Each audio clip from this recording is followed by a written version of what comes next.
अगली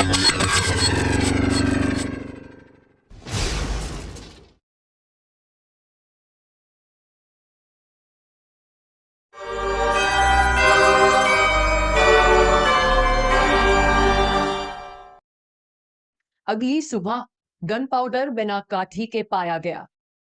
घोड़ा हंस वान रिपर के खेत के पास एक मैदान में चुपचाप घास खा रहा था, लेकिन इचबॉर्ड क्रेन की कोई खबर नहीं थी। इचबॉर्ड के छात्र सुबह स्कूल में इंतजार करते रहे, लेकिन स्कूल मास्टर नहीं आए। लड़के और लड़कियां अपनी क्लासेस छूट जाने से खुश थे। उन्होंने सेब खाए और वे नदी के पास घास पर खेले। दोपहर तक हंस वान रिपर को इचबॉर्ड के बारे में चिंता होने लगी। उसने खुद से पूछा, उसे क्या हुआ और मेरी काठी कहाँ है? हंस वान रिपर गांव के कुछ लोगों को लेकर ढूंढने गए। उसने उनसे कहा, स्कूल मास्टर गायब हो गया है, हमें उसे ढूंढने की कोशिश करनी चाहिए। लोगों ने काफी देर तक इचबॉर्ड की तलाश की, लेकिन उन्हें वो नहीं मिला। आखिरकार वे पुल के रास्ते पुराने चर्च में गए।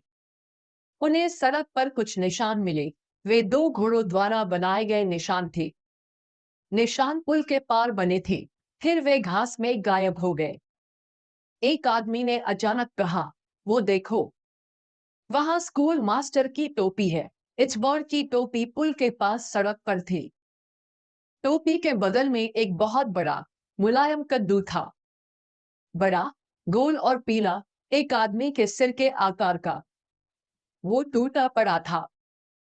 पुल के पास नदी का पानी बहुत काला और गहरा था। हंस वान रिपर ने इसे उदास होकर देखा। उसने कहा, इचबॉर्ड तैर नहीं सकता। शायद वो मेरे घोड़े से गिर गया और गहरे पानी में डूब गया। हम नदी में उसकी लाश की तलाश करेंगे। लेकिन ये कद्दू यहाँ क्यों है? ये बहुत अजीब बात है। लोगों ने नदी में देखा, लेकिन उन्हें इचबॉर्ड नहीं मिला। आखिरकार वे सभी घर चले गए। बाद में दिन में हंस वान रिपर ने इचबॉर्ड की चीजों की खोज की। स्कूल मास्टर के पास दो शर्ट, दो जोड़ी जूते, एक जोड़ी पैंट, भजन की एक पुरानी किताब और भूतों और आत्माओं के बारे में कहानियों की एक किताब थी। हंस को कैटरीना वान पेसल के बारे में कुछ कविताएं भी मिली, जो इचबॉर्ड ने लिखी थी। इनमें से कोई भी कविता खत्म नहीं हुई थी। हंस वान रिपर ने तुरंत कविताओं और भूतिया कहानियों की किताब को अपनी रसोई की आग में फेंक दिया। उसने अपनी पत्नी से कहा, मैं अपने बच्चों को फिर कभी स्कूल नहीं भेजूंगा। वे वहां कुछ भी अच्छा नहीं सीखते। वे भूत प्रेतों के बारे में सीखते हैं और बेवकूफी भरी कविताएं सीखते हैं। जल्द ही स्लीपी हॉलो में हर किसी ने इचबॉर्ड क्रेन के अजीब तरीके से गायब होने की कहानी सुनी। लोग इसके बारे में बात करना बंद नहीं कर रहे थे कि इचबॉर्ड का क्या हुआ। लोगों के झुंड छोटे चर्च के पास पुल पर एक साथ गए। उन्होंने उस जगह की ओर इशारा किया जहां स्कूल मास्टर की टोपी मिली थी। उन्हें बिना सिर वाले घुड़सवार की कहानियां याद आ गई। उनमें से एक ने पूछा, क्या तुम्हें बूढ़े किसान ब्रोवर की कहानी याद है? और ब्रोम बोन्स की कहानी भी? वे दोनों इसी सड़क पर बिना सिर वाले घुड़सवार से मिले थे, लेकिन उसने उन्हें पुल पर छोड़ दिया था।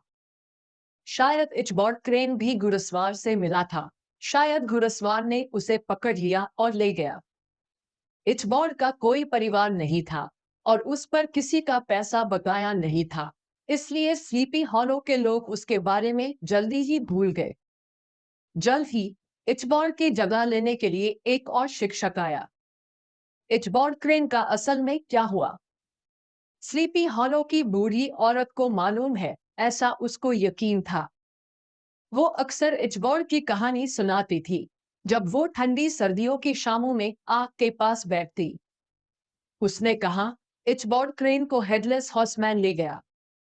उस रात के बाद से उसे किसी ने नहीं देखा। कोई भी उसे फिर कभी नहीं देख पाएगा। चर्च के पास बने पुल से लोग बहुत डर गए। उन्होंने कहा, इस जगह पर इचबॉर्ड का भूत रहता है। उसका भूत स्कूल में भी घूमता है। कुछ लोगों ने वहां अजीब गीत और भजन गाते हुए एक आवाज सुनी है। गर्मियों की शांत रातों में लोगों को कभी-कभी स्कूल के पास अजीब आवाजें सुनाई देती थी। वो कहते, सुनो, इचबॉर्ड क्रेन फिर से गा रहा है, या ये ब्रॉम बोन्स के बूढ़े कुत्ते की आवाज है।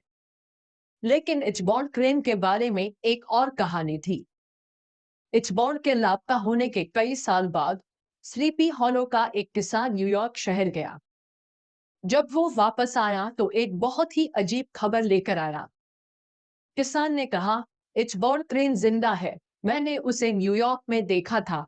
मैंने उससे बात की। वो वहां एक वकील है और बहुत सारा पैसा कमा रहा है। दूसरे आदमी ने पूछा, आपका क्या मतलब है? इचबॉर्ड क्रेन मर चुका है।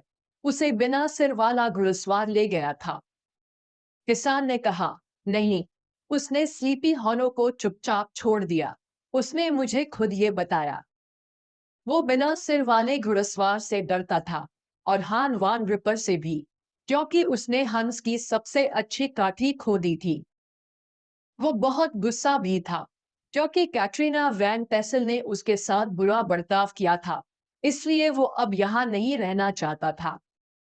किसान ने आगे कहा, इचबॉर्ड न्यूयॉर्क गया और वहां एक स्कूल में पढ़ाया, लेकिन वो वकील बनना चाहता था, इसलिए शाम को कानून की पढ़ाई करता।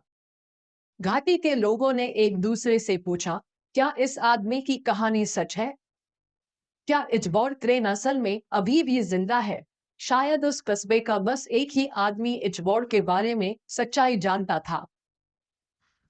स्कूल मास्टर के गायब होने के तुरंत बाद ब्रोम बोन्स ने कैटरीना वान टेसल से शादी कर ली। वे एक साथ बहुत खुश थे और उनके कई बच्चे थे।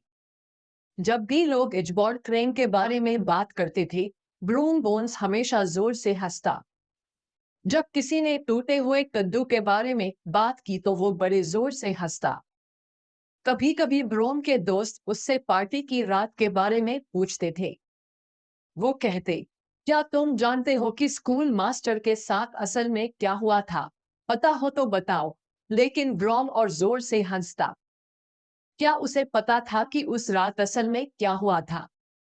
क्या वो इचबॉर्ड और हेडलेस हॉर्समैन के बारे में कोई रहस्य जानता था? शायद वो जानता था।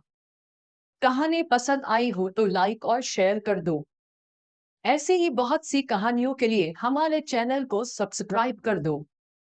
मिलते हैं अगली कहानी में। तब तक के लिए हंसते रहिए, मुस्कुराते रहिए।